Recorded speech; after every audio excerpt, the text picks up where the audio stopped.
तथागत भगवान गौतम बुद्ध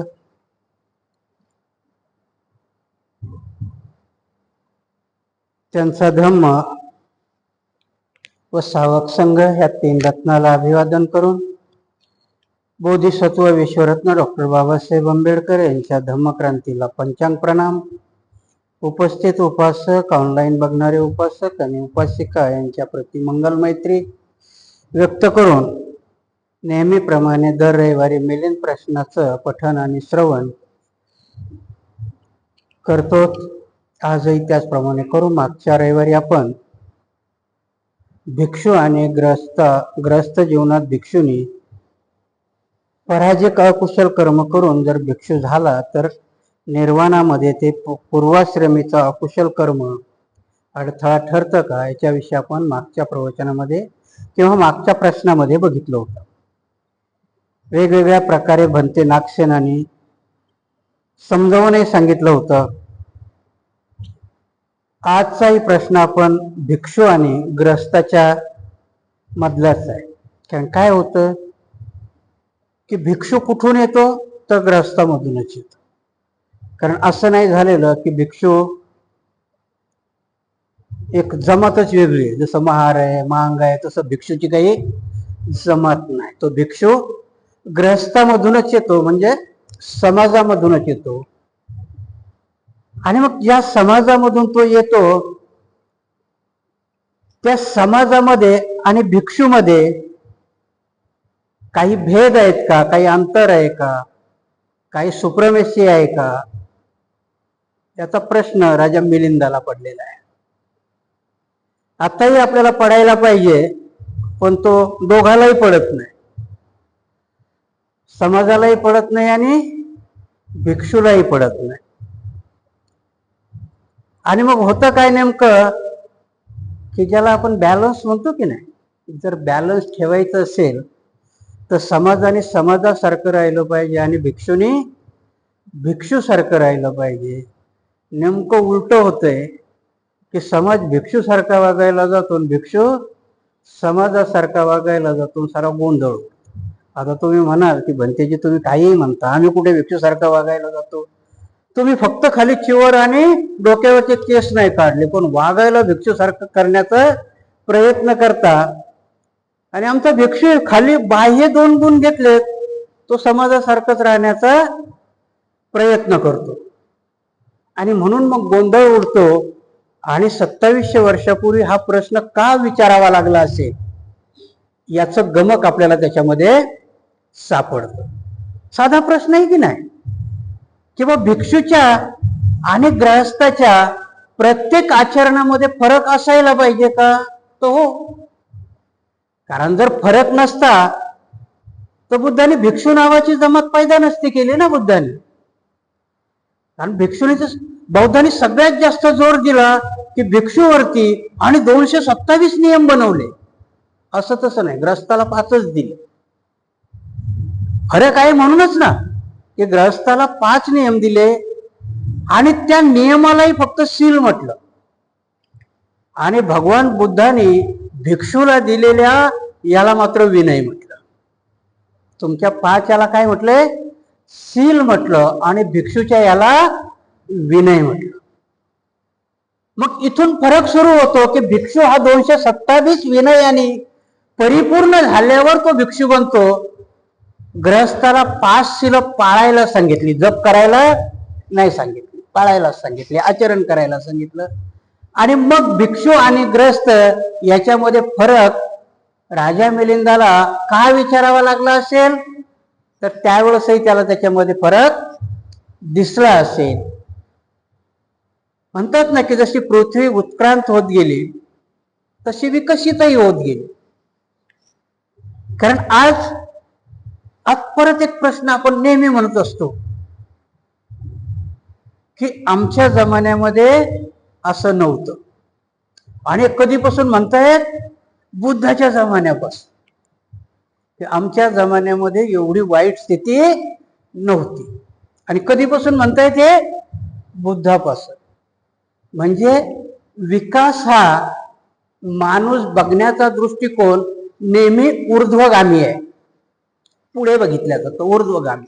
आणि म्हणून झाडालाही सजीव का म्हटलं गेलं, तर झाड सजीव का आहे, तर सूर्यप्रकाश घेण्याकरता ते वरती जातं, पण त्याचबरोबर नमी घेण्याकरता मुळं खाली सोडतं. दोन्ही गोष्टी ते करतं. माणसाचं तसं नाही. माणूस हा फक्त विकासाकडे दृष्टी ठेवून बघतो आणि मग विकासही त्याच्या नजरेमध्ये भौतिक चिजावरती अवलंबून असतो. इथे तोच प्रश्नाचा आहे की भंते नागसेनाला विचारलेला प्रश्न की भिक्षू आणि ग्रस्त यांच्या जीवनामध्ये काय अंतर आहे. आता अंतर शोधायचंच म्हटलं तर भिक्षूही तसाच आहे, 2 हात 2 कान 2 नाक 2 डोळे 2 पाय, चालताना तसाच आहे, माणूसही तसाच आहे. बाह्यदर्शनी 2 लक्षण दोघांमध्ये फरक आहे की तुम्हाला कसेही कपडे घालायचा अधिकार आहे, कशाही केसाची रचना करण्याचा अधिकार आहे. भिक्षूचा तेवढा काढून घेतलाय. म्हणजे बाह्यदर्शनी दिसणारे हे 2 फरक जर सोडले तर बाह्यदर्शनी भिक्षू आणि ग्रस्तामध्ये काही फरक नाही. मग फरक कशामध्ये आहे, तर आचरणामध्ये आहे. म्हणून मी तुम्हाला सांगितलं की तुम्हाला दिलेलं पंचशील आहे, तर भिक्षूला दिलेला विनय आहे. आणि मग इथेच सुरुवात होते की राजा मिळेल विचारतो की हे ठीक आहे, पंचशील दिलं, हे दिलं, तर मग दोघांच्याही कुशीलाचं. कुशील कशाला म्हटले की जर आपण दिलेल्या भगवान बुद्धापेक्षा बाबासाहेब तुमच्या नियतीला आणि आचरणाला जास्त किंमत देतात. म्हणून मागच्याच प्रवचनात सांगितलं होतं ना की बाबासाहेब स्पष्टपणाने म्हटले की आम्हाला ईश्वर आणि मोक्ष करता धम्म नकोय. आणि मग ह्या दोन्ही गोष्टी जर नाकारल्या तर त्याच्या ठिकाणी काहीतरी दिलं पाहिजे की नाही तर स्वैराचार माझे. जर ह्या 2 गोष्टी नाकारल्या, धर्म कशा करता, बाकीचे धर्म कशा करता हवे, तो तुम्हाला भीती, तुम्ही चांगलं वागावं म्हणून. बुद्धाचा धम्म तसा नाही. म्हणून बाबासाहेब इथे नीतीला जास्त महत्व देतात. बाबासाहेब काय म्हणतात की भगवान बुद्धाने तुमच्या नीतीला, ज्याला विजडम म्हटलं, की ह्या नीतीला जास्त महत्व देतात. मग नीती ही तुमची आचरणाची गोष्ट असते की काय वाईट आणि काय चांगलं. मग चांगल्याला शील म्हटलं आणि वाईटाला कुशील म्हटलं. मग जर एखाद्या भिक्षूचं कुशील आणि ग्रहस्थाच्या कुशीलामध्ये काही फरक आहे का, दोघही त्याच पद्धतीचे आहेत का, दोघालाही त्याचा दंड सारखाच भेटतो का, किंवा भिक्षूचं कुशील आणि ग्रहस्थाचं कुशील याच्यामध्ये काही फरक आहे का, त्याच्यावरती विचारलेला हा प्रश्न आहे. तो आपण बघूया काय.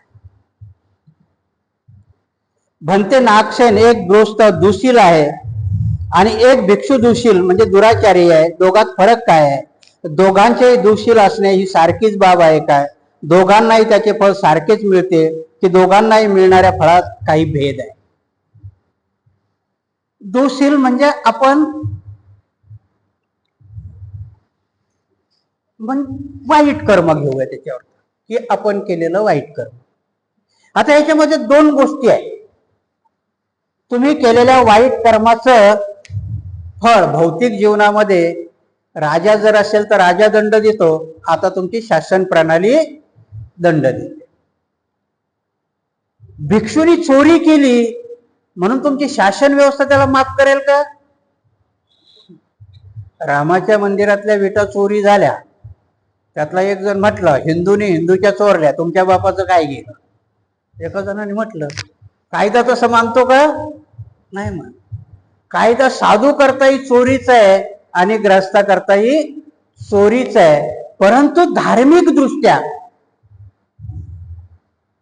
त्या चोरीचं फळ जर आध्यात्मिक दृष्टीने त्याला दंड जेल देऊन होत असेल तर आध्यात्मिक दृष्ट्या ते फळ किंवा तो दंड आध्यात्मिक दृष्ट्या मान्य नाही. याचे तुम्ही भौतिक दृष्ट्या भोगला, परंतु आध्यात्मिक दृष्ट्याही तुम्हाला निर्वाणापर्यंत जाणं तो अडथळा आहे.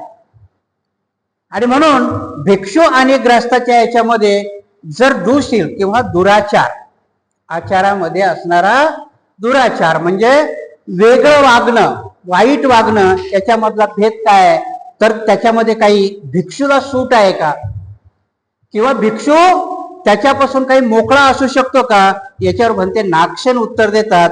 ते किती सुंदर आहे ते बघा. महाराज, भिक्षू जरी दुशील असला तरी दुशील ग्रस्तापेक्षा त्याच्यात हे 10 गुण अधिक व विशेष आहे.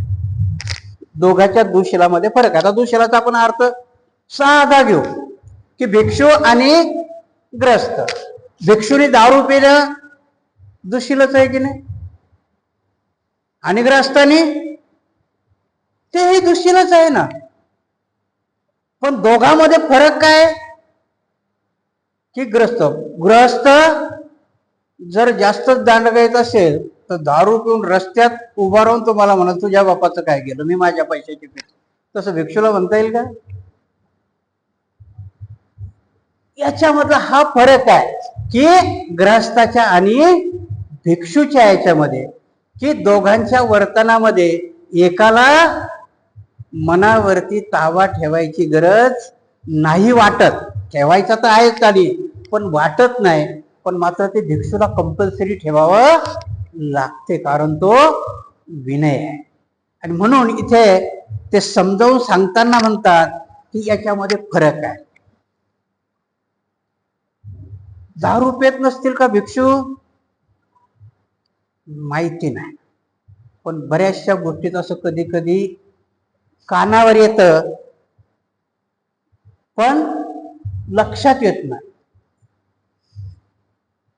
आचरण मग भिक्षूने दारूच पिली तर आचरण बिघडलं असं आहे का? पण दारू पिऊन एखादा ग्रस्त जो जो बी दुकर्म करतो तोच भिक्षू दारू न पिता करत असेल तर, दारू पिल्यावर मेंदूवरचा ताबा सुटतो. हे वैज्ञानिक कारण आहे की नाही?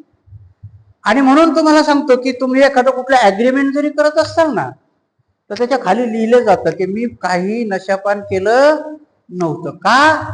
तर नशापानामुळे तुमच्या मेंदूवरचा ताबा सुटतो, आणि ताबा सुटलेल्या मेंदूने कुठलाही केलेला आचार विचार किंवा व्यवहार हा कायदेशीर दृष्ट्या किंवा आध्यात्मिक दृष्ट्याही ग्राह्य नसतो. पण तेच भक्तीची न पिता करत असेल तर, 227 विनयाच्या पलीकडे कुठलीही कृती केली तर ती दारू पिल्यासारखीच आहे ना.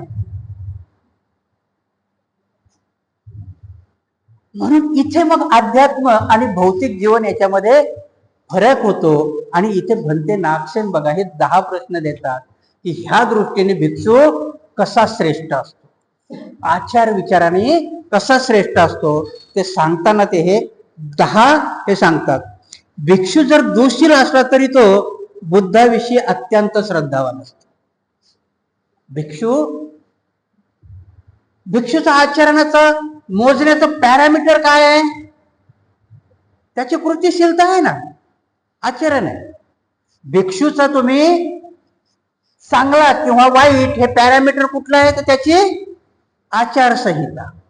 आता ती आचारसंहिता ही तुम्हाला जे जे माहिती आहे त्यानेच करू शकता तुम्ही. पण जर काही माहिती नाही तर त्याच्यावर भिक्षूचं विश्लेषण किंवा दिग्दर्शन करता येईल का? नाही करतात. आणि याच्यात परत आपल्यामध्ये अजून एक दंडक घालून दिलेला आहे 2 गोष्टीचा, की भिक्षुकड जास्त चौकस बुद्धीने पाहू नये. कारण एकदा असेच आम्ही चर्चा करत बसलो होतो, तो विचार आला म्हणे खरात बाबा सापडतात, राम रहीम सापडतात, आसाराम बापू सापडतात, असा बौद्धामध्ये एखादा का नाही सापडत? मग याच्यावर तर आपलं ढोबळमानानं उत्तर काय असेल? आमच्यात तसे भिक्षू नसतात.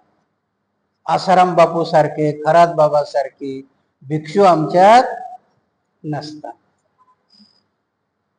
थोडस अवघड उदाहरण देतो तुम्हाला,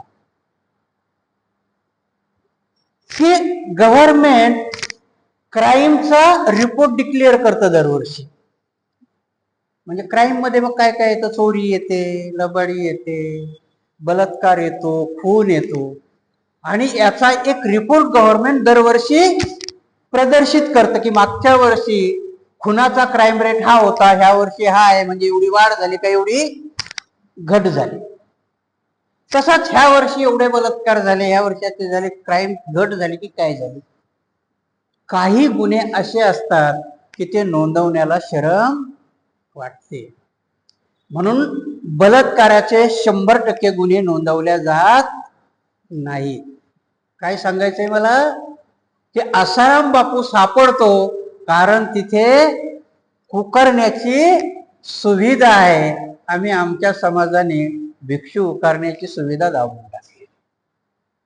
खूप मोठं वादळ होईल याच्यावरती, आपली लोकही म्हणतात. कारण का होतो, गुन्हा जोपर्यंत उजागर होत नाही तोपर्यंत तो गुन्हा रजिस्टर होत नाही ना. आणि मग आमच्यामध्ये एक दाबण्याची प्रवृत्ती आली.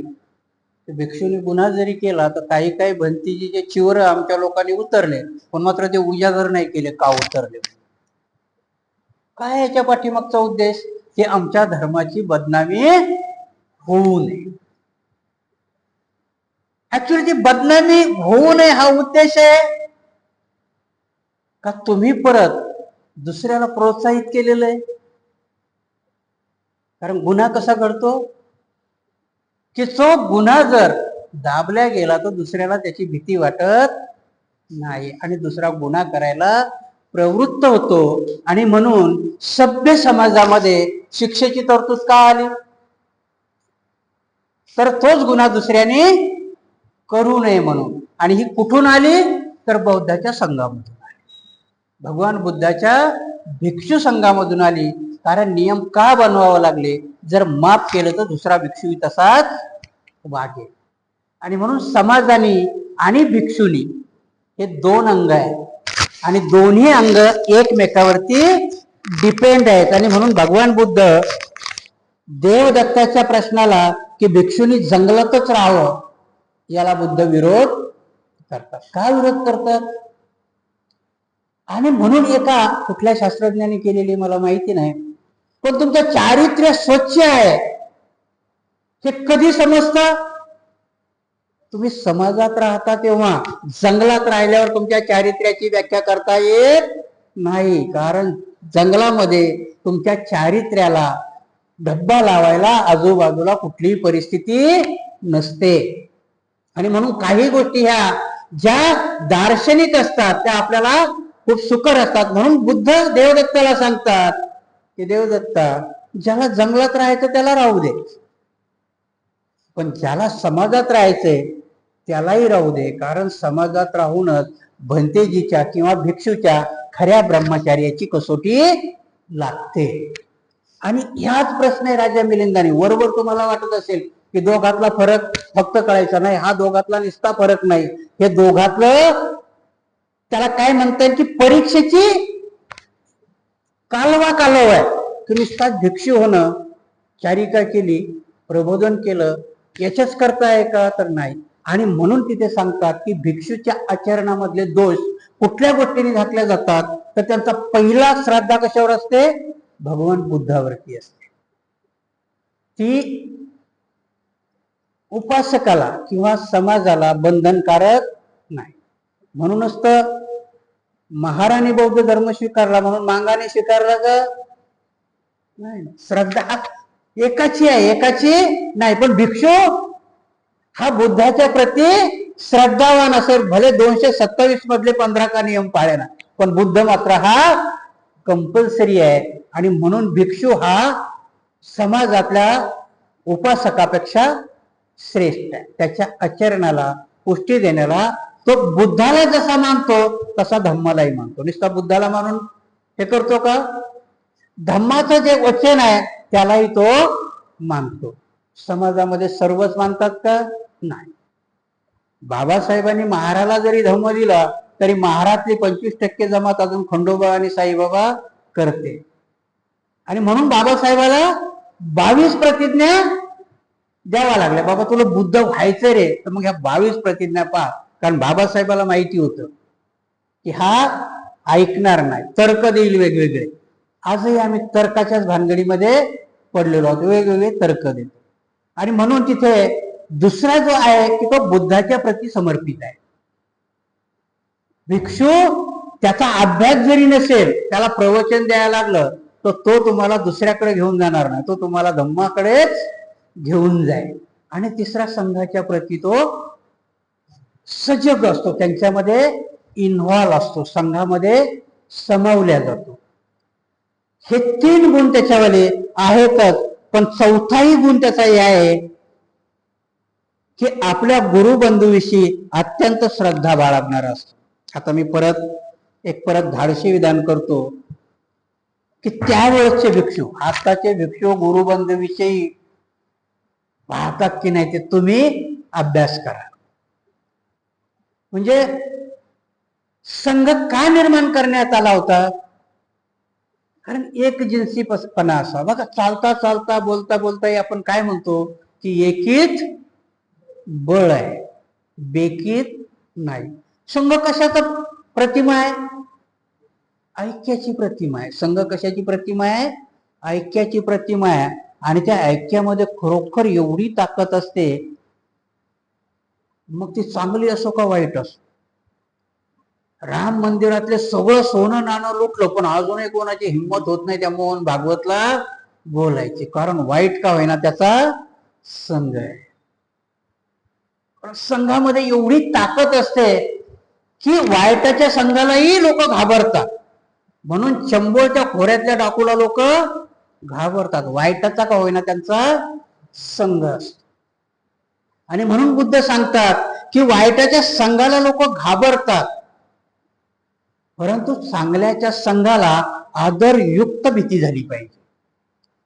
कारण आदर करणं ही एक भीती आहे. मुलगा 17 वर्षाचा झाला की बिडी ओढायला सुरुवात करतो, पण आजूबाजूला बघतो बाप येतो का. काय असते ती? आदरयुक्त भीती असते. आणि म्हणून संघाच्या प्रती किंवा आपल्या गुरुबंधूविषयी, आणि म्हणून भगवान बुद्धांनी काही नियम बनवले. तुम्हाला जर आठवत असेल तर म्हणते उपाली शाक्यामध्ये, शाक्यपुत्र जेव्हा दीक्षा घ्यायला गेले तेव्हा त्यांच्याबरोबर उपाली आहे, उपाली नावी आहे. आणि ते सगळेजण मिळून बुद्धाला विनंती करतात की भन्ते याला अगोदर दीक्षा द्या. भगवंत विचारतात का? ते म्हणतात आम्ही शाक्य आहेत, आम्ही खूप डांबीस लोक आहेत. म्हणजे आमच्यातला गर्व आणि अभिमान, शाक्य म्हणजे राजकुळ आहे ना, आमच्यातला गर्व आणि अभिमान जाणार नाही. तुम्ही जर आम्हाला याच्या अगोदर दीक्षा दिली तर आम्ही परत याला तो वारीक म्हणूनच आमच्या पाया पडायला. पण तुम्ही जर याला आमच्या अगोदर दिली तर मग मात्र शाक्य म्हणून आम्ही याला वंदन करू, आमच्यातला गर्व हरण होईल. याला म्हणतात गुरु बंधू. आता गुरुबंधूचं नातं आहे की नाही माहिती नाही. कारण बऱ्याचशा गोष्टी ते होतात की एकाच गोष्टीमध्ये साम्य नसतं. एका ठिकाणी मी पूजेला गेलो होतो आणि दुसरे एक भिक्षू आले. पुण्यतिथीचा कार्यक्रम होता. आता ते ग्रहस्थ एवढे, पहिलाच कार्यक्रम होता, घरच्या लोकांचं खूप प्रेम होतं. काही काय आता 8-10 वर्ष झाले का आपण विसरून जातो कोण गेलंय कोण नाही राहिलं. तर त्यांनी मला पहिलं निमंत्रण दिलं आणि जवळ बार बार फोन येत होता, त्याची आपल्याला परित्राण पाठ खूप चांगला घ्यायचा आहे. दररोज ते मला फोन करायचे आणि सांगायचे. मग भंतीजी पहिल्या दिवशी म्हणे 9 वाजताच्या. मी म्हटलं 9 वाजता कसं होईल, मी उठतो 6-6:30 वाजता. कामं असतात, समोरचं मैदान बिदान साफ करणं, त्या गोळा पुसणं, बुद्धाची. मग 9:30 पर्यंत तरी मला वेळ होतो. मग भंतीजी 9:30 वाजता या. आता उद्देश काय होता की परित्राण पाठ घ्यायचा. डोक्यात काय की परित्राण चांगलं झालं पाहिजे. परत तिसऱ्या दिवशी फोन केला, भंतीजी परित्राणाला किती भिक्षू लागतात? म्हटलं मीही काय अभ्यास नाही केला बाबा किती लागतात ते. आणि मी बाबासाहेबाचा भिक्षू आहे. बाबासाहेब सांगतात आचरणाला टोळीची गरज नाही, आहे की नाही. आचरण स्वतःही आपण करू शकतो. आता टोळी हा शब्द मला भिक्षू करता वापरणं म्हणजे जरा थोडं कठीणच आहे. म्हणून मी म्हटलं मला काही माहिती नाही, पण तुम्ही बोलावसाल तेवढे भिक्षू कमीच आहे, कितीही बोलवा ना, काय हरकत आहे. मग त्यांनी अजून एका भिक्षूला मला वाटतं निमंत्रण दिलं. आता अडचण परत आमच्यात येते. बघा मी गुरुबंधूचा हे सांगतो की मग आमच्यात बी आहे सामनेर, उपसंपादित, मग थेरो, मग महाथेरो. सत्कार झाले पाहिजे, एकमेकाचा मान सन्मान. जसं उपालीला पहिली दीक्षा द्यायला सांगितली त्याच्या पाठीमागचा उद्देशच तो होता की आम्ही त्याचा सन्मान करू, तसं आपणही काही क्रायटेरिया आहे की जसं आपण आपल्या घरामध्ये आपण PhD झालो आणि बाप अनाडी आहे म्हणून त्यांचा आदर करण्याचं सोडून देतो का? नाही, कारण बाप बाप असतो ना. आपण कितीही मोठे झालो तरी बाप बाप असतो. तसंच आहे भिक्षूमध्ये. तो जर शारीरिक वयाने जरी मोठा असेल तर सत्कार केला पाहिजे आणि उपसंपदेने जरी आपल्यापेक्षा मोठा असेल तरी सत्कार केला पाहिजे. म्हणजे 4 दिवस त्यांचं फोनाफोनी मला सुरू होती. आता मीही तेवढा, कारण पूजा अर्चेच्या जास्त मी भानगडीत पडत नाही, पण तरी बोलवलं तर नाकारत नाही, कारण समाजाची ती अपेक्षा आहे. आणि मग तो दिवस आला, त्या दिवशी आम्ही गेलो. नियमानुसार मी 10 वाजता पोहोचलो, कारण ऍडजस्ट झालं होतं 10 वाजता. मला वाटलं तेही भंतीजी 10 वाजता येते. ते भंतीजी काही 10 वाजता नाही आले, ते बरोबर 11 वाजता आले. आल्यानंतर बसले. आता त्या बाईची चुळबुळ चालू असते 10 वाजेपासून जर परित्राण. पण त्यांचं म्हणणं असं आहे की जेवढं जास्त वेळ तुम्ही परित्राण कराल तेवढं काहीतरी वर पोहोचणार. तगमग होती बिचारीची, कारण माहिती नाही, कारण आतून वेगळी असेल. 1 वर्ष झाले जाऊन, बहुतेक 1 वर्षभर ते विसरलेही नसतील त्या माणसाला. प्रेम एवढं असेल किंवा ते असेल. भंतेजी आल्यानंतर त्यांनी रितशीरपणाने विचारले, भंतेजी पूजा करता की भोजन करता? आता मी सहज म्हणून गेलो, चालेल ना, अगोदर पूजा करू नंतर भोजन करू. तर भंतेजी जाम चिडले. जर पूजा झाली तर मी जेवण करणार नाही. मला मिलिंद प्रश्न आठवला, पण मिलिंद प्रश्नामध्ये सांगितलं की धम्म प्रवचन देऊ नका जेवणाच्या अगोदर. बुद्धाच्या वेळेस पूजा होती का? नव्हती ना. बुद्धाच्या वेळेस कुठल्याही त्रिपिटकात मला आढळलं नाही की भंते गेलेत. एक अजातशत्रूचा प्रसंग जर सोडला तर तोही फक्त प्रातिनिधिक आहे. ते बोलले नाही, धर्मामध्ये असं नाही सांगितलं, पूजा झाल्यानंतर जेवायचं नाही. मी म्हटलं बरं आहे, भंतेजी म्हणतात ते खरं आहे. आता मला वाटलं एकदम 227 नियम पाळणारे भंतेजी आहेत, आपली अडचण होणार आहे. मी मनातल्या मनात म्हटलं मी काय भिक्षा पात्र आणलं नाही, भंतेजी मला जेवू देतात का नाही. भोजन वाढलं, भंतेजी ताटातच जेवायला भेटली. मग थोडस मनातून बंडखोरी निर्माण झाली की एका नियमाकरता आम्ही भिक्षू जीवन जगायचं आणि दुसरा नियम. मग भिक्षूने भोजन पात्रातच जेवलं पाहिजे ना, हा नियम आहे. जर काटेकोरपणाने गेले तर मग आम्ही जिथे आम्हाला सुटेबल आहे तिथे आम्ही धम्म आणतो, जिथे सुटेबल नाही तिथे आम्ही धम्म सोडून देतो. भोजन झालं. भोजन झाल्यानंतर बाहेर मंडप टाकला होता, त्यांनी बरेचसे पाहुणे मंडळी बोलवली होती. त्या दिवशी पहिला स्मृती दिन होता त्यांचा, भरपूर लोक आली. आणि मग सगळा विधी उपसंपादित भिक्षू त्यांच्याच हाताने केलं. मी श्रामनेर आहे, मी पुढे कार नाही घेतलं. पण बघतो, पण पुढच्या लोकांच्या लक्षात येत नव्हतं, कारण काही मला ओळखणारे होते. मग मी काही जणांचा त्यांचा भंतेजी होतो ना, मग प्रत्येकाला वाटत होतं की आमच्या भंतेजीने काहीतरी बोलावं. मला ते लक्षातही येत होतं. सोबत होती पुढच्या पब्लिक मध्ये बसलेले 15-20 जण चांगले मला ऐकणारे होते. जो कोणी सूत्रसंचलन करणारा होता त्याला 1-2 जणांनी त्याच्या कानात बी सांगितलं त्या भंतेजीला बोलू द्या. ते म्हणे आता हे आपलं झालं, कारण लोक बोलत होती ना पहिल्याने, त्यांच्याविषयी मनोगत व्यक्त करायचे ते लोक सांगत होती, बोलत होती. आणि मग त्यांचे सगळ्याचं बोलणं झाल्यावर भंतेजीच्या हातात मोबाईल दिला. मी हळूच म्हणलं भंतेजी मला बोलू द्या, कारण पुढची चलबिचल दिसत होती. त्यांनी माझ्या हातात फोन दिला. आता मी बोलायला सुरुवात केली. 1-2-4 प्रसंग सांगितले आणि मग परत लोकांना विचारलं.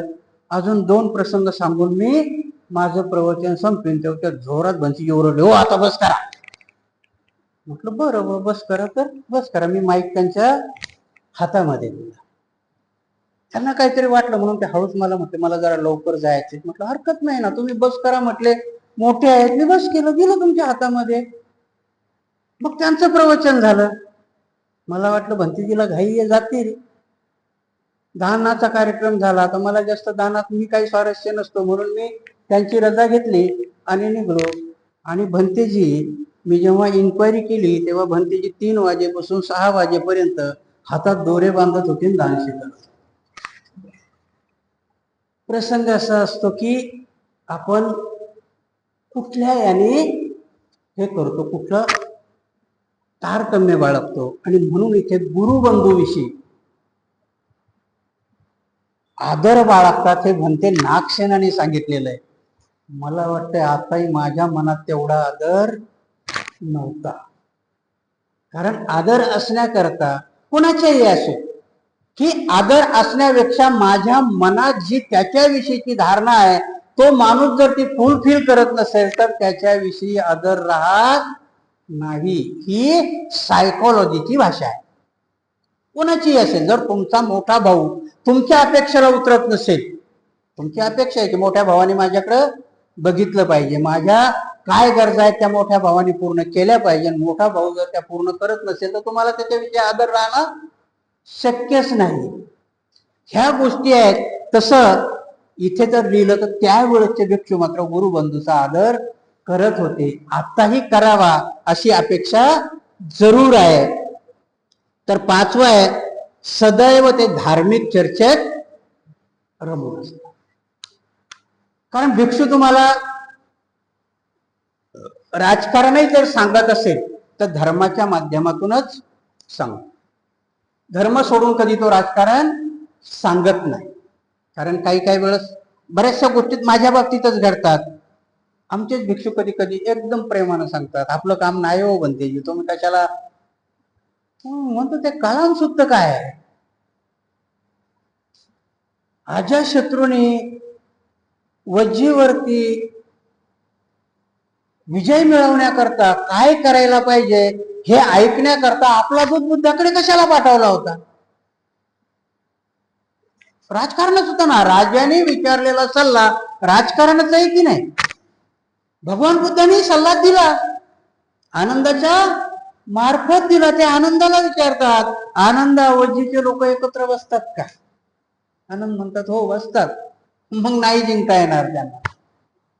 हा राजकीय सल्लाच होता ना, राजकारणच सांगितलं होतं ना.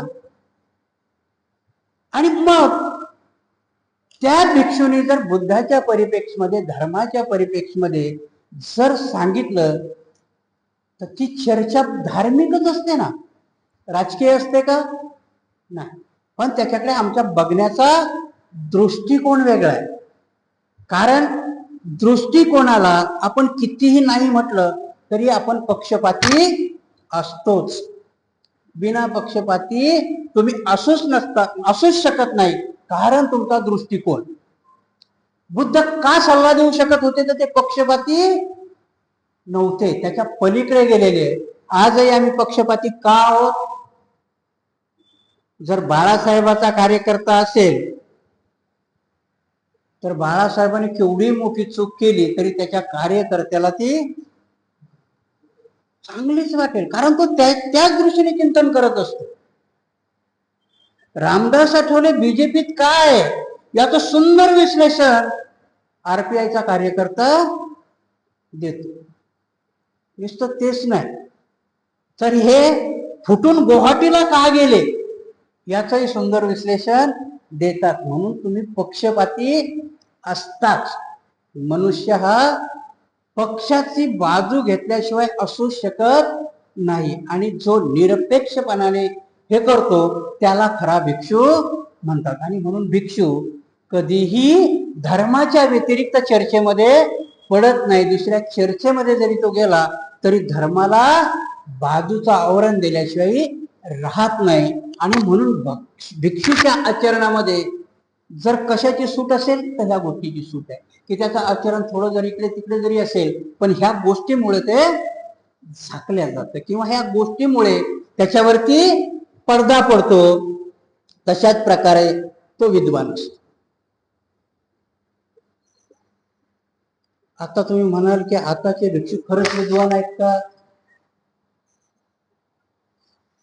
तर मी तसंही सांगितलं की विद्वान आणि प्रज्ञावान याच्यामध्ये फरक आहे. विद्वान आम्ही जरूर आहोत पण प्रज्ञावान आहोत की नाही याची मोठी काळजी आहे. त्यावेळेचे भंतीजी विद्वानही असायचे आणि प्रज्ञावानही असायचे. कारण मी जसं मागच्या प्रवचनात म्हटलं की 10 वर्षाचा झाला म्हणजे थेरो होतो असं नाही. भगवान बुद्ध वर्षभर का असायचे आताचे वर्षावास त्या वर्षावासाची कम्पेअर करूच नका. परवालाच मला 3 ठिकाणाहून वर्षावासाचे निमंत्रण आहे. आता रीतीप्रमाणे जे आमच्या विहाराचे आमचे उपाध्याय आहेत त्यांची परमिशन. आता तुमच्या औरंगाबाद सिटीमध्ये एक व्यवस्था आहे की चौक्याला मला वाटते काहीतरी सगळेजण जमतात, प्रत्येक विहारावाला तिथे जाऊन भिक्षूची डिमांड करतात, त्यांना ते भिक्षू देतात. तसे कुणी आलं की मी ते आमच्या याच्याकडे वाढव. पहिल्या प्रश्नातच त्यांनी सांगितलं की ह्या भिक्षूला वर्षावास करता येत नाही कारण हे उपसंपादित नाही. म्हटलं प्रश्न मिटला आहे की नाही. भोपाळला जा, याला जा, त्याला जा, एका मिनिटात त्यांनी आपला प्रश्न मिटून टाकला की श्रामणेराला वर्षावास करता येत नाही. मग मनात म्हटलं त्या 4 महिन्यात श्रामणेर कसाही उड्या मारला तर चालेल का? श्रामणेराला विनय आहेत ना, बिना विनयाचा श्रामणेर नाहीये. आणि मग मी परत विनय वाचायला गेलो. श्रामणेर बुद्धांनी 7 वर्षानंतर केलाय, वर्षावास लगेच सुरू नाही केलेला. कारण लोक बोलायला लागले, कारण जैन करायचे. जैन का करायचे तर त्यांचं पहिलंच आहे अहिंसा परमो धर्म. त्यांच्या तोंडात जंतू जाणंही याला हिंसा म्हटल्या गेलं. आणि पावसाळ्यामध्ये बऱ्याचशा जीवजंतूचं प्रजनन असतं आणि ते जीवजंतू बाहेर येतात, पायाखाली ते चिरडू नये. परत पावसाळ्यामध्येच बीज उत्पादन म्हणजे पेरणी केलेली असते, त्या मालाचा हे होऊ नये म्हणून जैन लोक एका ठिकाणी बसायचे. आणि बुद्धाला मग प्रत्येक जण ते विचारायला लागला. भगवान बुद्ध म्हणे खरं आहे, बसायला पाहिजे. पण भगवान बुद्ध निश्चित अनुकरण प्रिय होते का? मग त्यांनी सांगितलं की याचा काय उपयोग करायला पाहिजे. आणि मग त्याचा उपयोग असा ठरला की त्या वेळेत 4 महिने भिक्षूंनी जमावं, अनाडी भिक्षूला उपाध्याय भिक्षूंनी धम्म सांगावा, 4 महिने त्यांचं प्रशिक्षण घ्यावं आणि 4 महिन्यानंतर भिक्षू परफेक्ट करावा, म्हणजे विद्वान करावा. म्हणजे त्यावेळेचे भिक्षू विद्वान होते. मला आता वर्षावास तसे दिसतात का? आता मला वर्षावास दिसतात. श्रद्धा रक्षितला बोलवता, ग्रंथ लावता, तुम्ही ऐकता. म्हणजे भिक्षू विद्वान असो का नसो, पण तो आव आणतो पुढच्याला विद्वान करायची शिकेल. हा आहे का वर्षावास? नाही. वर्षावासाचा अर्थ तोच आहे, एका उपाध्याय भिक्षूनी श्रामणेर भिक्षूला त्या 3 महिन्याच्या काळामध्ये पूर्ण धम्म शिकवावा, असा 5 वर्ष शिकवावा आणि मग त्याला उपसंपादित करावं. ही खरी वर्षावासाची संकल्पना आहे. आणि त्या वर्षावासामध्ये उपासकांनी त्यांना भोजन देण्याच्या निमित्ताने यावं, पुढे सामने राहील, त्याच्या पाठीमागं उपासकांनी बसून धम्म ऐकावं.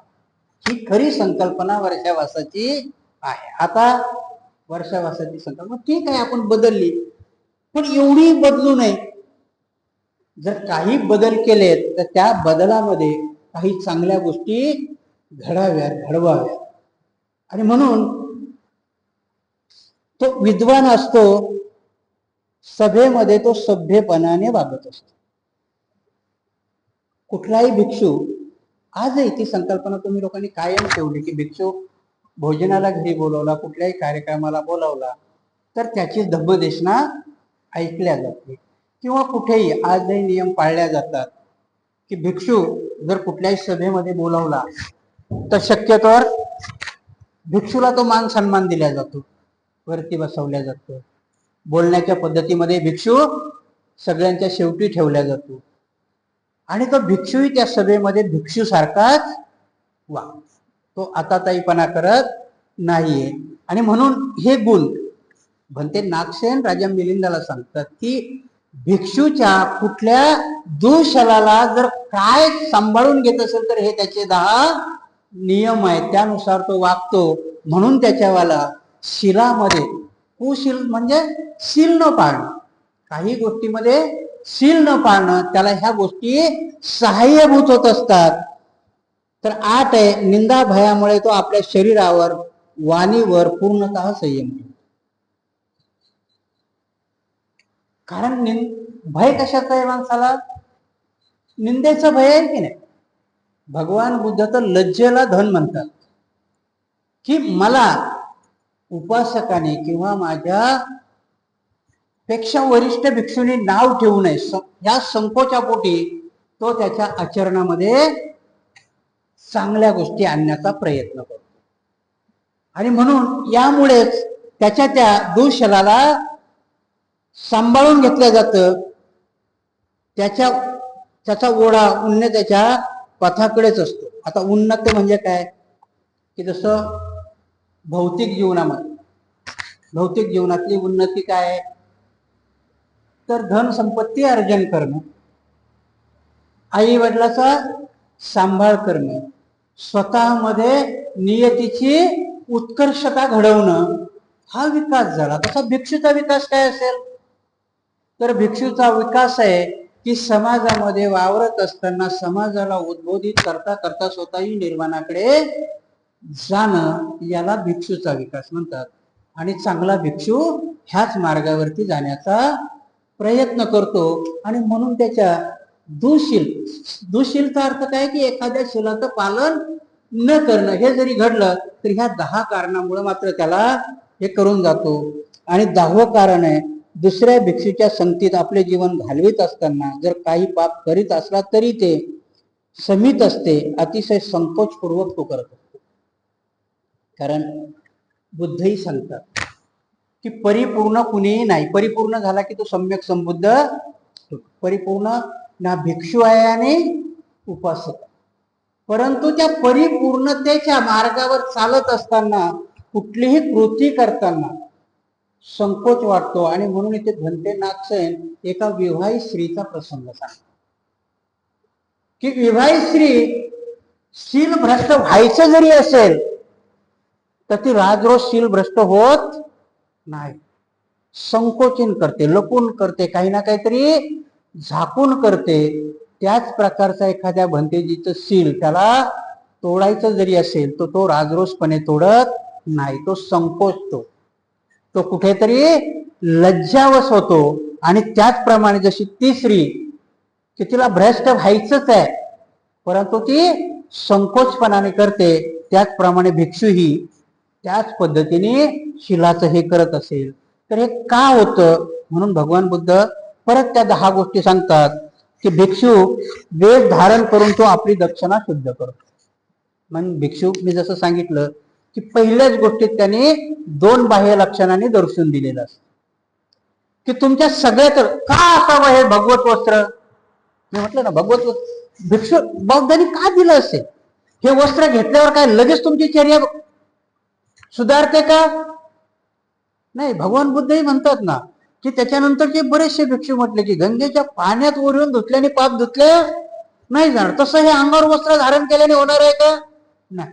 मग याच्या पाठीमागचा उद्देश काय असेल की हे वस्त्र धारण केल्यानंतर तू काय चांगलं करतो काय नाही वाईट करतो याच्याकरता तू वॉचमॅन निर्माण केलेस. रस्त्याने चालताना एखादा भिक्षू वाईट याने चालत असेल, समजा तुम्हाला दिसलं की तो झोके खात चाललाय, झोकं खाणं हे दारू पेल्याचं लक्षण आहे की नाही.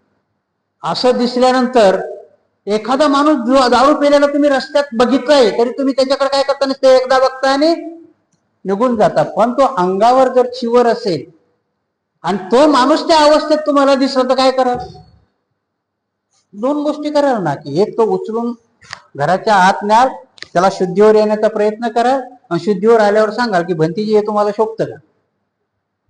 जे तुम्ही त्या माणसाकरता नाही केलं, दुर्लक्ष केलं त्याच्याकडे, पिलाय उतरेला पण जाईल त्याच्याने, ते भिक्षू करता कराल का तुम्ही नाही. कारण याच्या पाठीमागं तुमचे 2-4 स्वार्थ आहे की माझा धर्म बदनाम होतोय. कशामुळे ह्या 2च वस्तू बघितलेल्या आहेत फक्त तुम्ही, हा भिक्षू आहे. कारण ते सांगतात की त्या आचरणाला लपवण्याकरता भिक्षू पहिले 2 त्याग करतो की अंगावर वस्त्र धारण करतो आणि डोक्याचे केस हे करतो. तर दुसरं कारण आहे ऋषीप्रमाणे आपल्या डोक्यावरचे मुंडन करतो. भिक्षू संघात सहभागी होतो. कुठलाही भिक्षू, जसं तुमची जर हिंदू धर्म किंवा दुसऱ्या कुठल्याही याची गोष्ट घेतली तर साधूला संघ निर्माण करायची सक्ती त्यांच्या देवाने केली नाही. उलट तुमच्या याचे संघाची भूमिका विकृत करून त्यांनी आखाडे निर्माण केले. आता बी तुम्ही जर गेलात तर त्यांचे आखाडे कुठले आखाडे, त्याच्या नग्न साधूचा आखाडा, वेगवेगळ्या साधूचे आखाडे आहे, संघ नाही. हा भिक्षू झाला तर तो एकटा राहत नाही, तो संघात सामील होतो. म्हणून त्याच्या दुर्वर्तनाचं किंवा शील तोडल्याचं त्याच्यामुळे दाखलं. बुद्ध धर्म संघाला शरण जाऊन तो आपली दक्षिणा शुद्ध करतो. ह्या 3 रत्नाला तो शरण गेलेला असतो. आता शरण जाणं म्हणजे काय, तर त्याचा अंगीकार करणं, त्याला आचरणीय करणं. आणि म्हणून भगवान बुद्ध 22 प्रतिज्ञा म्हटले, 22 सील नाही म्हटले. बाबासाहेबांनी 22 सील म्हटलंय का, प्रतिज्ञा म्हटलं. कारण प्रतिज्ञा ही करायची असते आणि पाळून ती तिथपर्यंत न्यायची असते. सील हा नियम आहे, कानून आहे, कायदा आहे. प्रतिज्ञा ही तुम्ही स्वतःहून केलेली, त्याला काय म्हणतात, शपथ आहे एक प्रकारची. म्हणून भगवान बुद्धांनी सील म्हटलं, बाबासाहेबांनी प्रतिज्ञा म्हटलं. इथे प्रतिज्ञा ही पाळायची असते. आणि म्हणून तिथे भिक्षू ही भगवान बुद्धाच्या शिलाचं पालन करतो. आणि म्हणून त्याला त्याच्या एखाद्या शिलाचं त्याच्याकडून उल्लंघन जरी होत असेल तरी ते हे 10 नियमामुळे झाकल्या जातं. बुद्ध धर्माच्या उच्च विषयाच्या संशोधना मग्न राहून तो आपली दक्षिणा शुद्ध करतो. भिक्षू बुद्ध धर्म अंगीकार करण्याचा त्यावेळेस तर मुखोद्गत होते ना, चालत चालत आले. आजही तुम्ही भिक्षू, किती अनाडी भिक्षू असेल, नाही जरी काही झालं तर तो त्रिशरण पंचशील 2 टाइम म्हणण्याचा प्रयत्न करतो. म्हणजे बुद्ध धर्माच्या नियमाने वागण्याचा प्रयत्न करतो. उत्तमोत्तम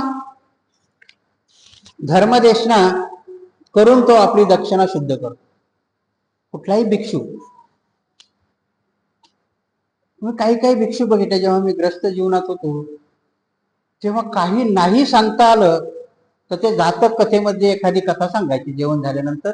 आणि धम्म सांगणं म्हणजे ठरवून ठेवलेलं की भिक्षूनी धम्म सांगणं. मग त्याला काही नाही आलं तरी तो जातकामध्ये एखादी कथा सांगून मोकळा होतो. बिचाऱ्याला तेवढाच धम्म माहिती आहे, तो वेगळं दुसरं काही सांगण्याचा प्रयत्न करत नाही. कारण आजच्या घडीला धम्म सांगण्याचे प्रकार बौद्धाचे सोडून द्या, आजचं सरकारही धर्म सांगूनच सत्तेवर आलंय ना.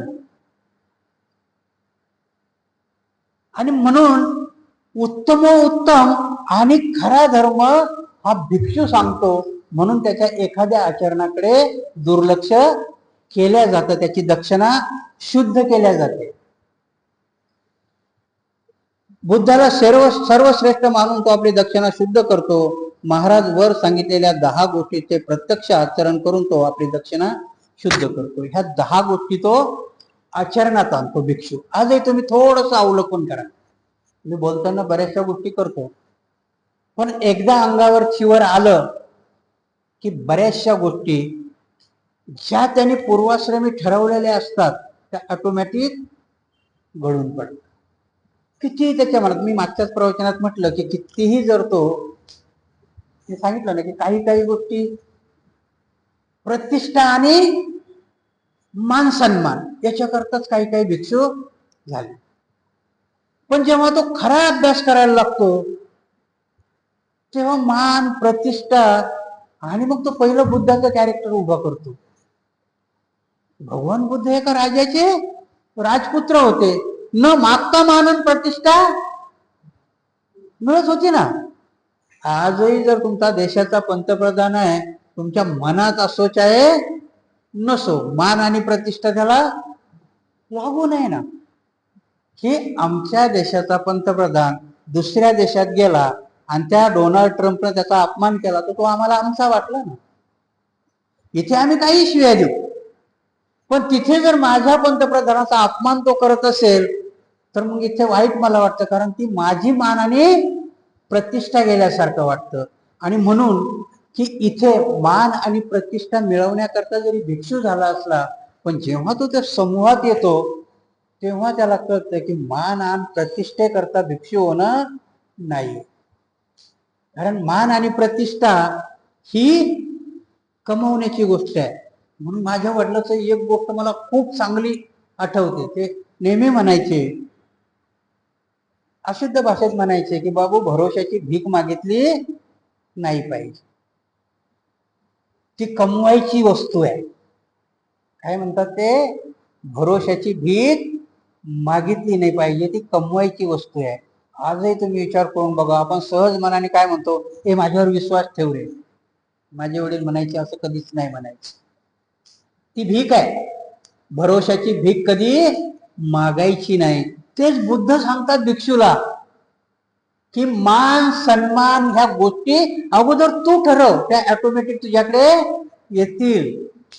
पण तूच जर नाही ठरवल्या तर ते येणार नाही. आणि म्हणून कधी कधी मी चारिकेला जाताना ग्रहस्थ जीवनामध्ये माझ्या दारात आलेला भिकारी, मी त्याला उपरोधिकपणे माफ कर म्हणायचे. शब्दशः अर्थ घेतला तर काय असतो त्याचा? पण ती तुच्छता असायची मनात. आजही तुमच्या दारात जर कोणी आला तर तुम्ही काय म्हणता? माफ कर. तो पुढे जातो. मी ह्या 5 वर्षात चारिका केली, असा शब्द तर कोणाचा आला नाही, पण ती चारिका दिल्यानंतर त्रिवार वंदन करणारी लोक आहेत. हा मान सन्मान भिकारी म्हणून आहे का? भिक्षू म्हणून आहे, आचरण म्हणून आहे.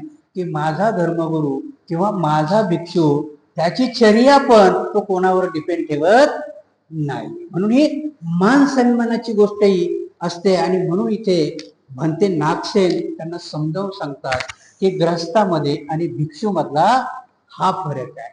आणि ह्या फरकामध्ये परत ते उदाहरण देतात की चूक जरी झाली, आणि म्हणून ते 2 गोष्टीचं परत उदाहरण देतात की झाड विस्तव आहे ना, त्याचा धर्म काय आहे? उष्णता देणं हा धर्म आहे की नाही? आणि मग जर उष्णतेत उष्णता समावली तर ते आणखीन भडकेल की नाही? पण ते उदाहरण देतात की त्या उष्णतेवर उकळतं पाणी जरी टाकलं तरी ती विजते. उकळतं पाणी गरम आहे ना, पण ते विस्तवावर टाकले तर ते पेट्रोलचं काम करतं का? नाही, ते विझवतं.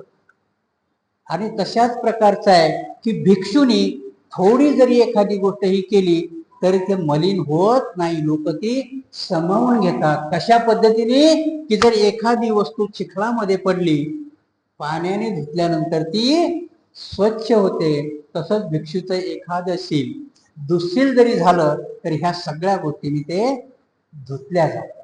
आणि म्हणून ग्रस्तामध्ये आणि भिक्षूमध्ये दुःशीलाचा हा फरक आहे. कारण तो बाकीच्या आवरणाने, बाकीच्या सुकृत्याने तो एखादा दोषील आपलं धुवून काढू शकतो. ही वेगवेगळी उदाहरणं देऊन ते राजा मिलिंदाला समजावून सांगतात.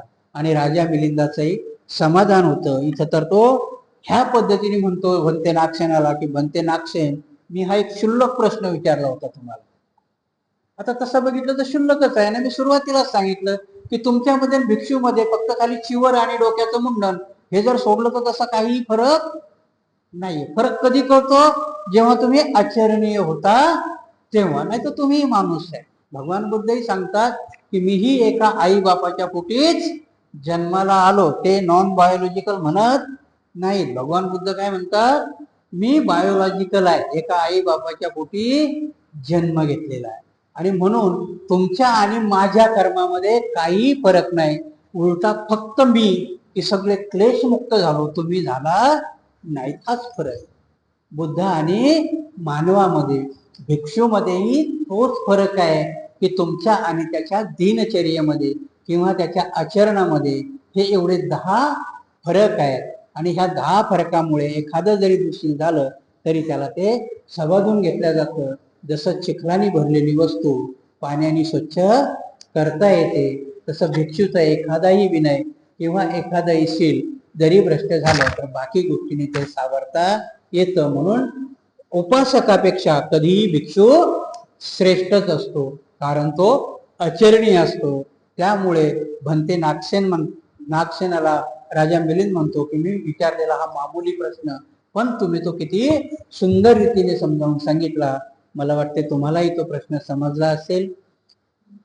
समजला असेल तर त्याप्रमाणे आपण कृती करण्याचा प्रयत्न करूया आणि इथेच हा आजचा प्रश्न आपण संपवूया.